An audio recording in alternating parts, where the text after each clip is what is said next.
Outlet Liquor is your place to buy a case. Stock up and save when you shop the lowest prices available every day at Outlet Liquor. You never have to wait for a sale. The more you buy, the more you save. Only at Outlet Liquor. What's your outlet?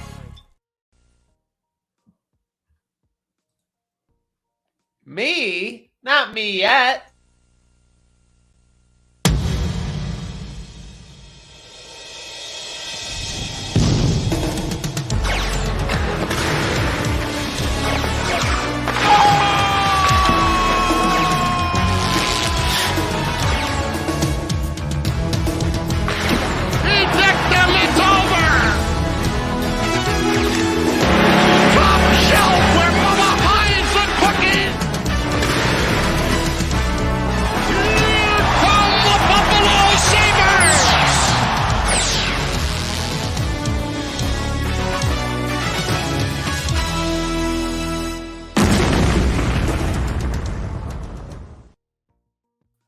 Folks, welcome back to the show where, as you can see, sometimes we do get our signals crossed, but our swords always are. It is the Crossing Swords podcast, the official Sabres podcast of Trainwreck Sports, sponsored by, of course, the place to buy a case, Outlet Liquor. Make sure you get there, George Urban Boulevard in Cheektowaga. But speaking of stuff happening, speaking of nonstop action, that can sum up the Sabres, because a week where they're supposed to have off, we have action out the wazoo with Dahlin at the All-Star game, beach vacations, and All-Star extension numbers. Let's take a look at the panel. Let's bring them in. We got Gatesy 35 and we got intern Vinny. Gents, hope you are enjoying your vacation week. But I guess what was your initial thought when you saw that Cozy was here to stay for another 7 years yesterday? You saw that come across your timeline. Gatesy, you're mic'd and you're muted and it won't let me unmute you. Damn you. Damn you with getting these signals crossed. Signals are crossed. We're starting off hot. And, I'm just so excited to talk about this Cozens deal because it's something I think fans wanted. They lock up these young guys now while they can. He's showing signs of progression. He's almost a point per game, that second-line center role. His game's developed on both ends of the ice. And the fact that, Kevin with a Y can lock these guys up when he can now before prices get a little crazy. We've seen it with Tage, seen it now with Samuelson, hopefully with Cozens here. Like, something exciting for the future. Yeah, it's really, really cool to see that the roster of this team is maybe getting built in a similar way to some of the powerhouses in the East that we're looking at right now, like the Bruins and like the Tampa Bay Lightning.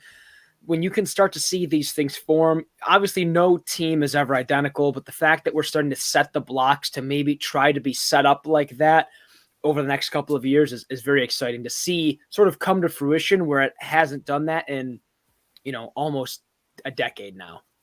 Yeah. I mean, talk about salary cap hell. I mean, after Murray left, after, Botterill was gone. And, I think looking back at it, Botterill might not have been far off with the roster of where it needed to be, but unfortunately he had Housley, he had Kruger, and that was ultimately the death knell with that record. But, you look at, that situation they were in, Evander Kane. I mean, they were paying, Aroff. It felt like up until a couple of years ago, things like that. But now you look at the way they're building this roster, like you said, Kevin with a Y. There were some dark days not too long ago. I don't want to, march the victory parade out here, but the consensus for anyone who actually knows inside the Buffalo market is this is like a potentially steal. And that's the crazy thing, because you look at Dylan Cozens' career numbers, it kind of reminds me of the Samuelson deal, you're looking at career games played and goal or Tage, similar thing with the goals for the overall pay. You look at Dylan's numbers. I mean, yeah, he's not even 22. His birthday is tomorrow. So happy early birthday to Dylan Cozens. But is there any hesitation on between any of you on this deal? I mean, I think we all have the thought in the back of our mind of like, what if? But you could say that for any contract. You look at the Jeff Skinner deal that was done a couple years ago. Everyone wanted him signed. The biggest deal. Look, a couple years later, it's like, I can't believe we're stuck with this for however many more years. And that's the thing with these longer contracts. You have your ebbs and flows with them. And I think with the Cozens deal, it's going to be hard not to miss with, knock on wood, with the way he's been playing these past couple of years, and this year especially. Yeah, I'm going to say it's similar with like the Thompson deal in that it's now just like at the current moment, they both look really, really awesome, right? Going back to when the Thompson deal was signed, I remember most people were saying like this could be a really, really great contract.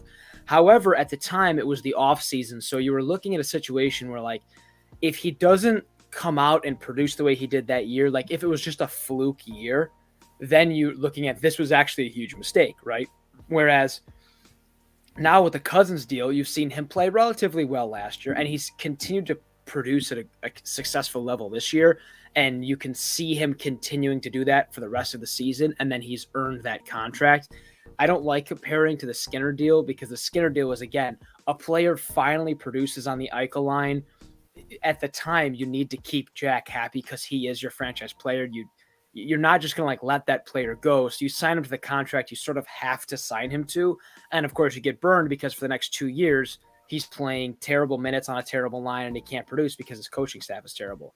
Now, I mean, is the contract great? No, but like he's actually producing at a high level now, way better than he was, back when he was 36 points. So I don't think contractually this is a worst case scenario at all. I'm really happy with how this one worked out because again, right now it looks pretty good. And again, 3 years down the road, this might look really, really good. Yeah. It's funny what a flip it is because I would say rightfully so, and lack of a better term, I think Sabres fans have had PTSD about these 5+ year contracts. I mean, when you look at what happened with Aroff, Myers, Skinner ended up even like the Vanek deal, the way it went down, despite him being so good, left kind of like a sour taste in fans' mouths because it was on the edge of the Briere and the Drury situation.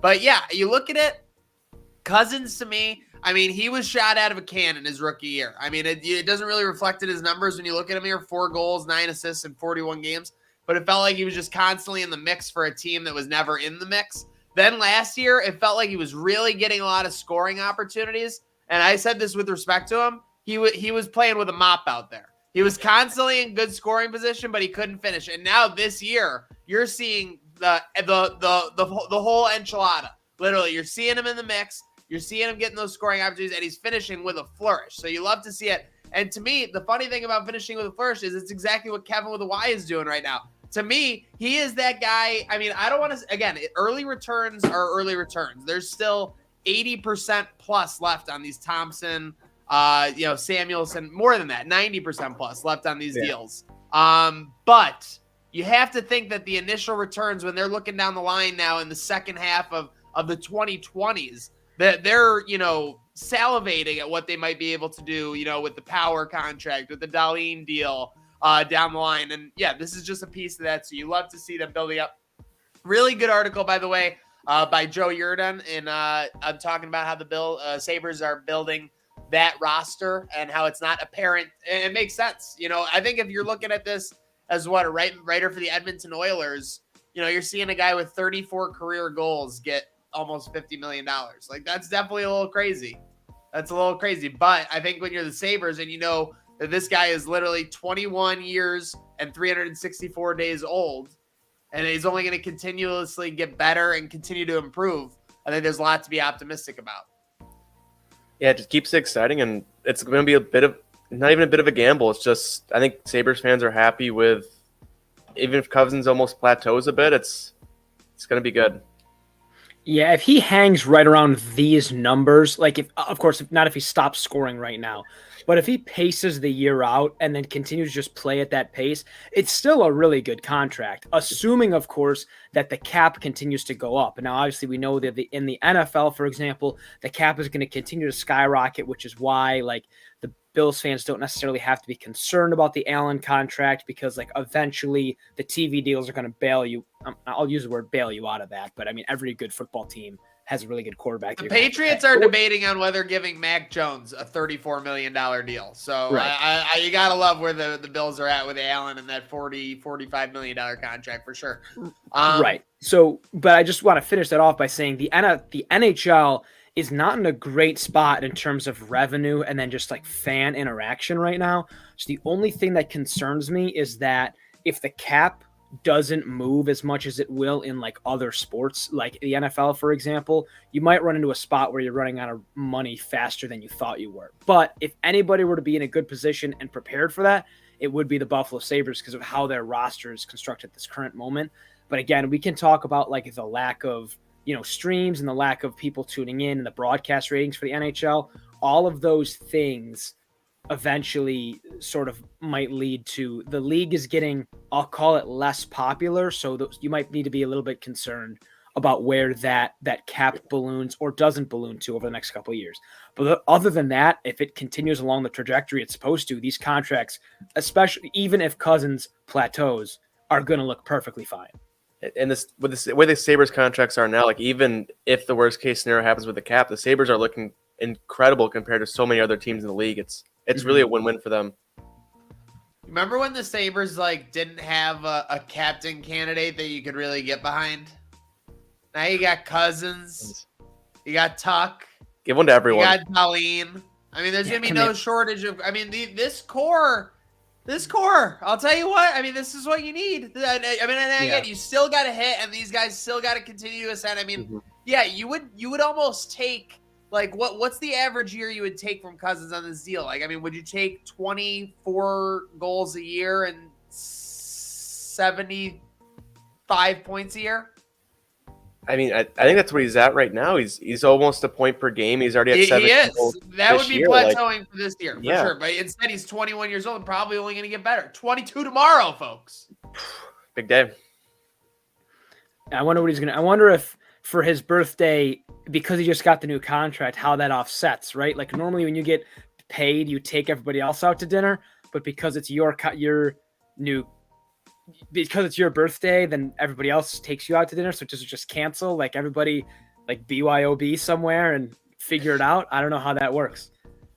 Speaking of which, let me fire this up. It would be remiss not to show this. Obviously, this is great. So you've been seeing him on, as the title of our podcast shows. The boys are out on the beach, and it looks like they celebrated with some shots. Man. Dahlin, is that so? Dahlin made it out there after the All-Star game. You'll have to see that. So this was my question: Dahlin was obviously booked for this vacation before, had to go to the All-Star game, and Tage just kind of took his spot, even though he was injured, because you saw Tage chucking the football on the beach. Yeah, he might have taken the Josh Allen approach to the All-Star game, Pro Bowl, taking some time. Rasmus, you know what? This is 30. You're going to the All-Star game representing the Sabres. Keep it going, and it seems like it's a tight group that enjoy each other. So I'm glad that you're seeing them on vacation all together. I think that's a great sign of a good team now and a great team to come. So.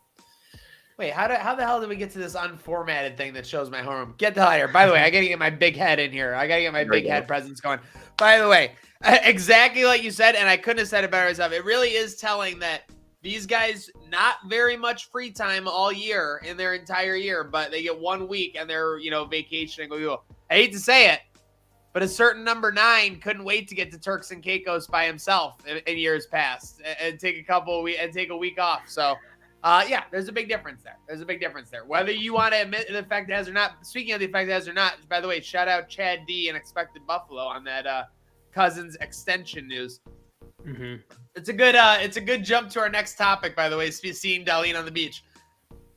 I'm always glad to have a Buffalo representative in an All-Star game. I think Dahlin, Tage, deserved it. Even maybe some of the other guys got looked over a little bit, based on the team's record.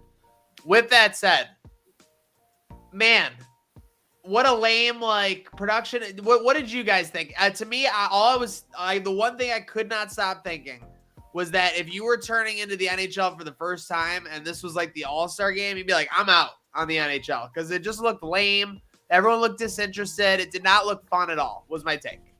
I mean, it's a tough situation to kind of deal with it for the NHL. If you see what the NFL did this year with the Pro Bowl, how it's flag football, and it's people complained before because it wasn't real football, and now people kind of wish that's back.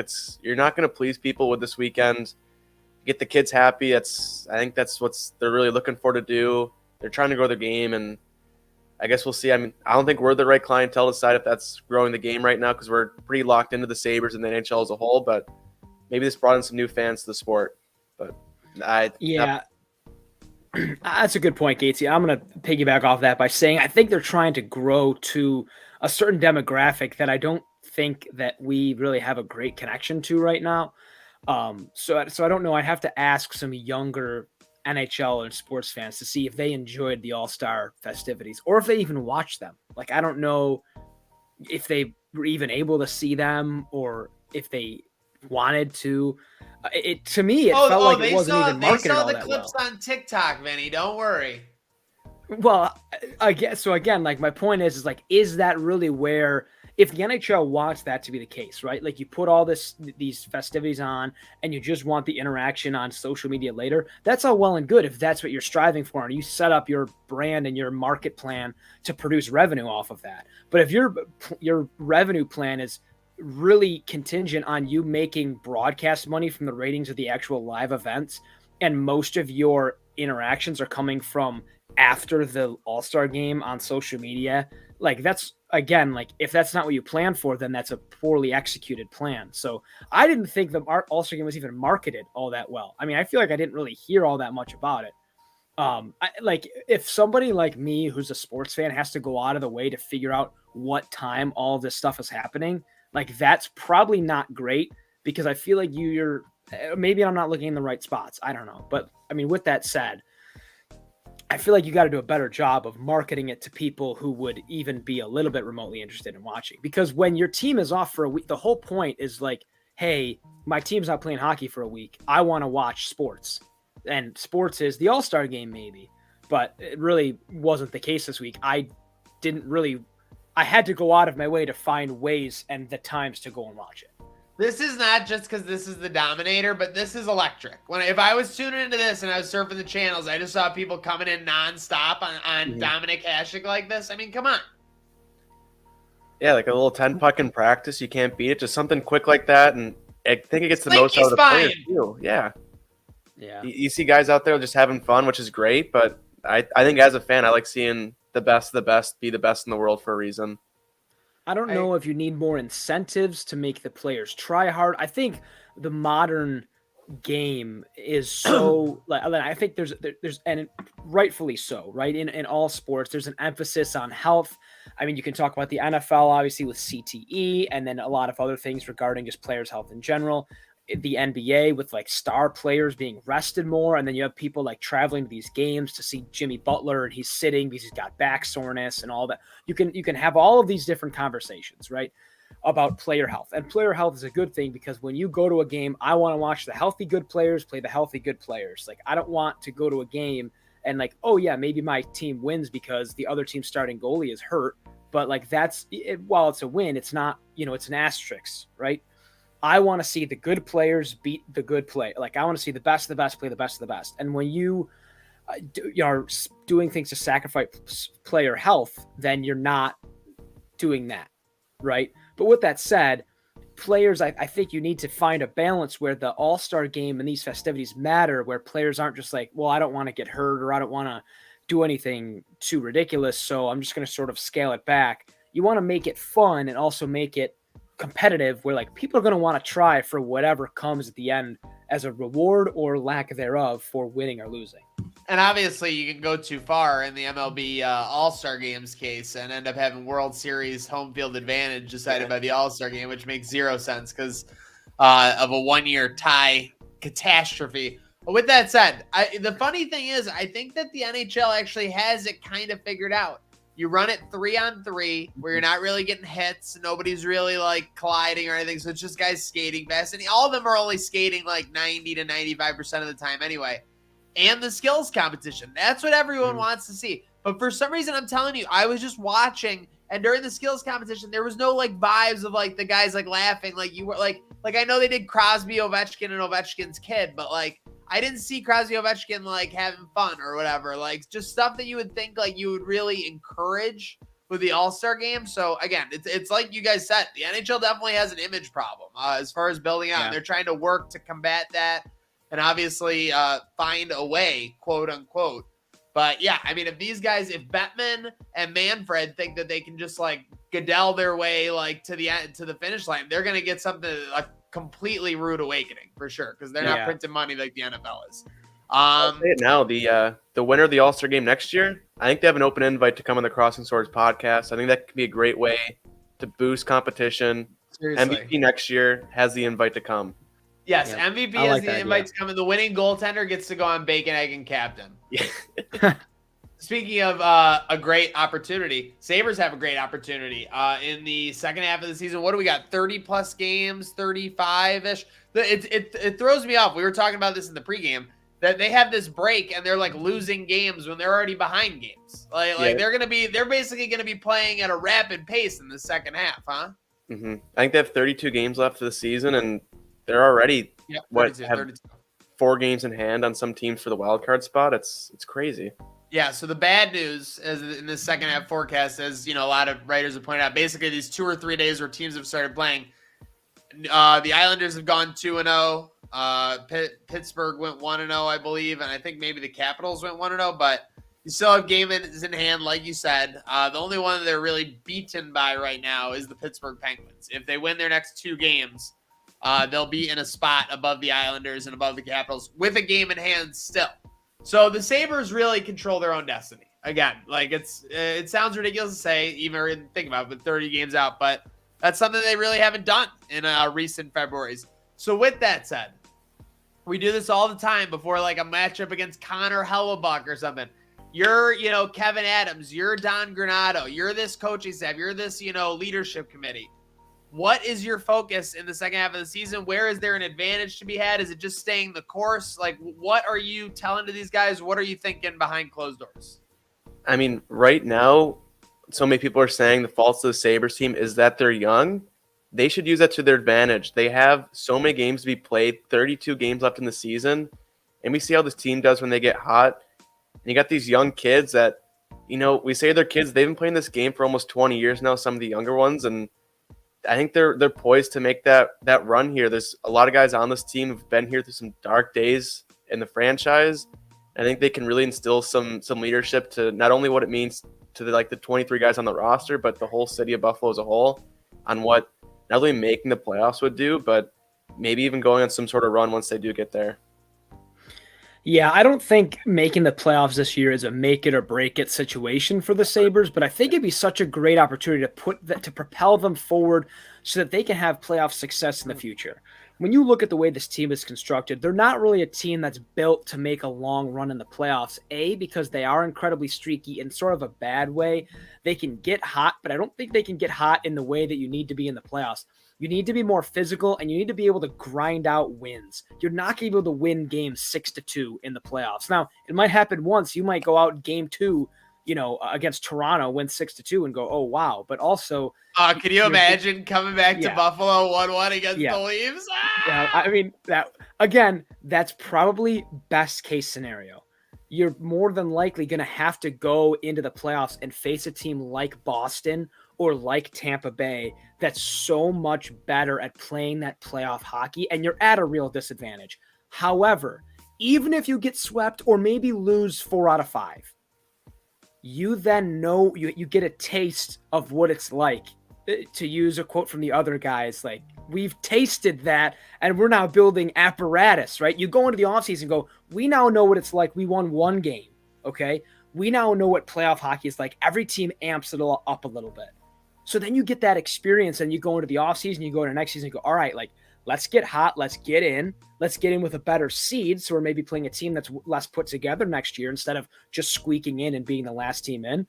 And then you can play playoff hockey knowing, all right, we got to get grittier off the bat. Like, we got to go out first shift and not try to, toe drag Charlie McAvoy at the blue line. Like, maybe just try to dump it in, lay some bodies on there, and just play a little bit more old school hockey for a couple minutes, get physical, and then show them that they're not just going to push us around.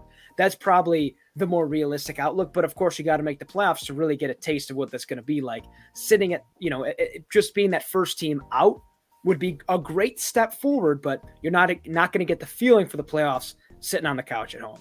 And I think there's so many people too that just think this is the same old Sabres that are going to find a way to shoot themselves in the foot at some point in the season. And they say it might not happen yet because normally it does happen in November, October, but they think it might happen in this backstretch of the season. So if this team could at least prove to themselves that this is a different Sabres team of the past decade. That it's a new turn on the book, and I think this is big for them to just prove that they are a new organization now. You guys, I think you guys put it perfectly. Just real quick to jump in.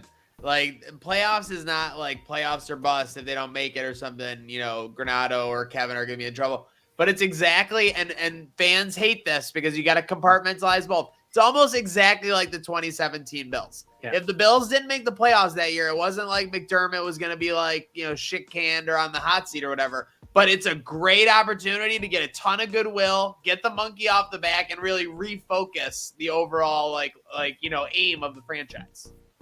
Yeah, and now I will say it's an uphill battle not only having to play that many games.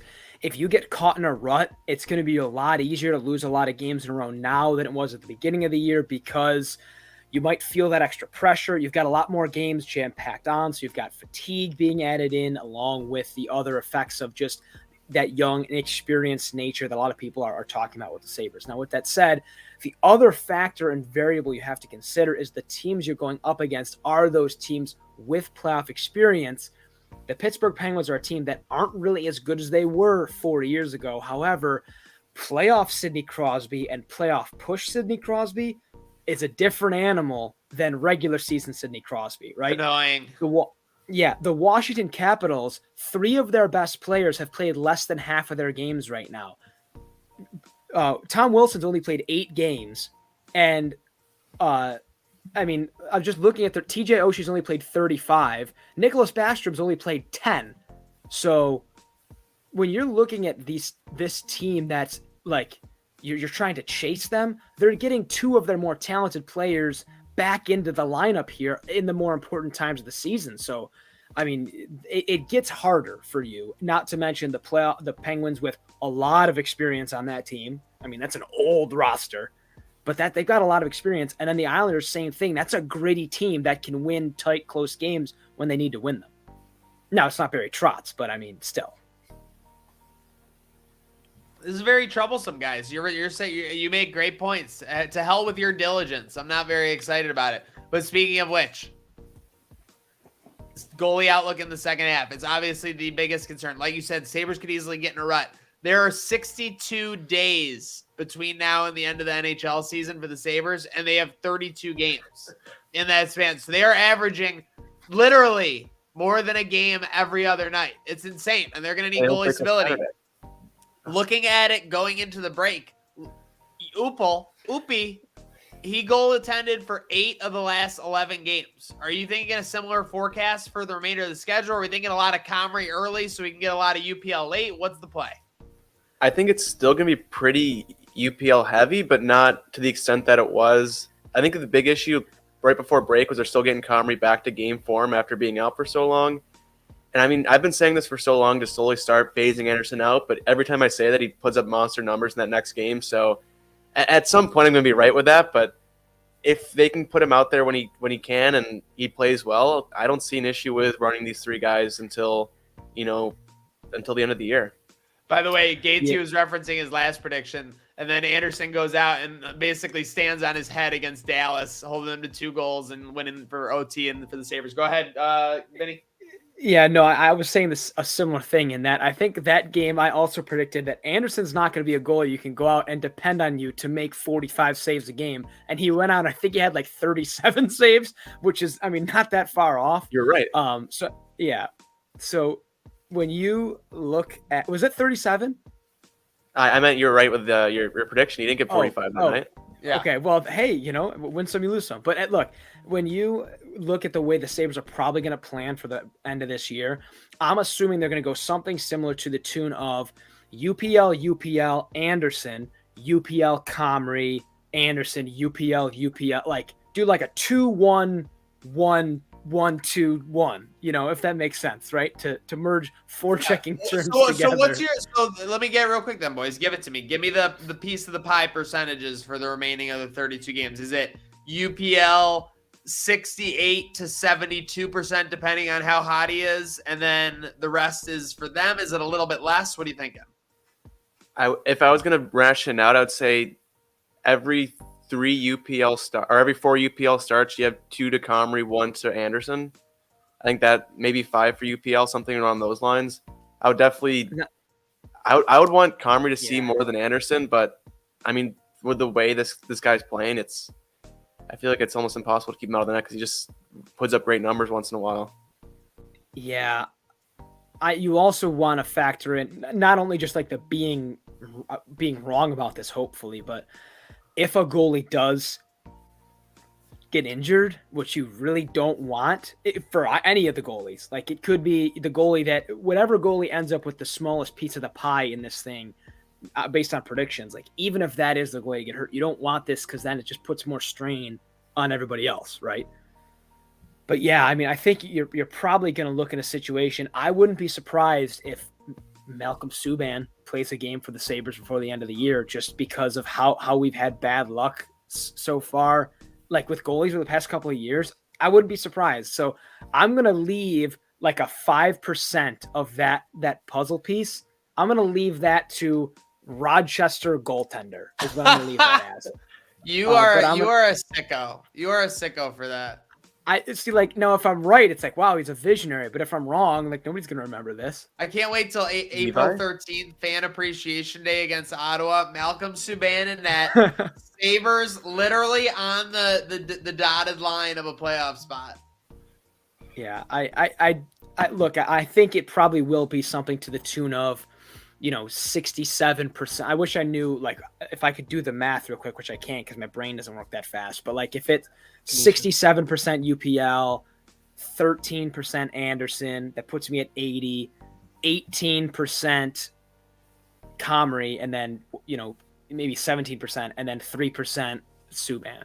So you're at 66% UPL then, because you said you went from UPL and 13% Anderson to yeah, so it's UPL. Okay, so you're UPL every 2 out of every 3. 2 out of every 3. Yeah. Basically, that's what I'm assuming. Yeah, 2 out of every 3. My question. 3 out so of every here's 5 then this is my last for you. It's April 10th. Let's say everything is held exactly like it has held so far. Everyone performs the same. Do you ride UPL down the stretch? Those last 4 games. You have literally 4 games in 5 days to end the season. That's actually insane. I didn't realize that. I mean, that's already absurd. UPL's got to see it. I'd say 3 of them, and then between Comrie and Anderson, whoever you think has been that guy out of the 2 the last month, give him that nod. But I feel like just right now it's got to be Anderson. Like he's been that guy no matter what. So I'm trying to think backwards forwards, right? Mm-hmm. Like just looking at the Buffalo Sabres schedule for the end of the year, to pull a phrase from Rob Ray. It's been a good season for the Buffalo Sabres, but look, your last game of the year is April 14th against the Blue Jackets. That's a team that's struggling, right? That's a game I could see your lesser goalie playing. Now it is the last game of the year, and if that's a winner get in, I think that's an Anderson UPL game. I don't think that's a Comrie game. That game screams Craig Anderson to me. Like that game screams classic Buffalo. Like I'm gonna do what I hate doing this, but I do it all the time. I'm gonna make a Bills comparison. This sounds like a Sean McDermott like dial up like on 2nd and 8. Like we're gonna run like the screen that never works, but we're gonna try it this time. Maybe like that's not where I'm meaning to go with this, but like with that said, like it just feels like a game where you get the starting lineup and it's like our starter tonight's Craig Anderson, and you're like, oh no, like why didn't you put UPL in? He's got a .912 save percentage, but it screams Craig Anderson. It screams like 3-2. Now, how electric would it be a 3-2 Sabres overtime victory and to get into the playoffs, right? Wouldn't that be something? But going back in time, though, what I meant to give my original point, your last 4 games of the season are Rangers, Devils, Senators, Blue Jackets. So that's Rangers, good team, Devils, good team, Senators, pretty good team, and then the Blue Jackets were struggling. So to me, that's like a UPL, Comrie, UPL, Anderson to end the year. That if everyone's healthy, that's my prediction. Okay. It'll be very interesting to see if these predictions hold. Obviously, I think we're all just thankful that it is Super Bowl time and we are still having meaningful discussions about these Buffalo Sabres. Shout out to them. Shout out to the roster. Shout out to the beach bartending staff for getting those shots for Dylan Cozens' extension. Shout out to our panel, Gatesy35, V Cristiano 3. Make sure you're following all the awesomeness they have, and make sure you're following everything on Trainwreck Sports, because this is the Crossing Swords podcast, where obviously, as you saw at the gate, our signals sometimes do get crossed, but our swords always are. It's 3 words here. Let's go Sabres.